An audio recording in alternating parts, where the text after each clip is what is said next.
السلام علیکم ناظرین ادارے کو اس مقام پر پہنچانے والے قمر باجوہ کو دوستو اب منظر عام پر لا کر اس سے کڑا حساب کرنا چاہیے کہ بتاؤ کیوں تم نے اس ملک کے ادارے کے ساتھ ایسا کیا، کیوں اس ملک کے افواج کو بدنام کیا۔ یہ بلوچستان کی ویڈیو آپ دیکھیں، پھر دوسری ویڈیو بھی آپ کے ساتھ شیئر کرتے ہیں، اور یہ نئی ویڈیو اس میں آپ سن سکتے ہیں کہ خاتون ووٹ چوری کے نعرے بھی لگا رہی ہے۔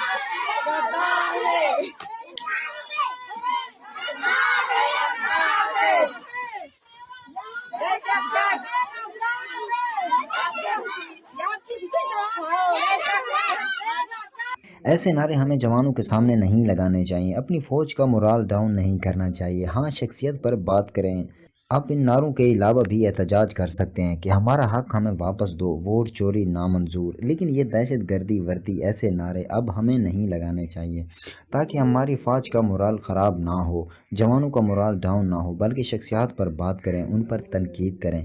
اب یہ سندھ سے بھی ایک ویڈیو آئی ہے، یہ ویڈیو آپ دیکھیں۔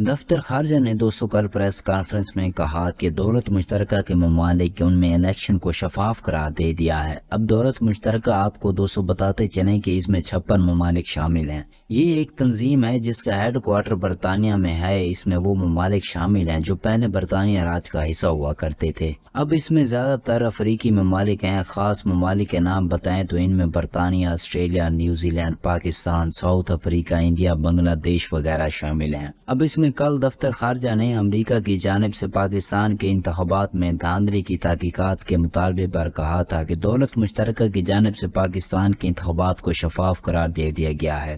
انہوں نے کہا کہ پاکستان میں انتخابی عمل پاکستان کا اندرونی اور خود مختار معاملہ ہے۔ پاکستان اپنی آئینی ذمہ داریوں کو سنجیدگی سے لیتا ہے۔ ہم اپنی آئینی ذمہ داریاں بھرپور انداز میں نبھاتے ہیں۔ ترجمان نے کہا کہ ہم اس حوالے سے غیر ملکی نصیحتوں کی ضرورت نہیں۔ پاکستان نے انتخابات کے دوران غیر ملکی مبصرین اور دولت مشترکہ مبصرین کا خیر مقدم کیا۔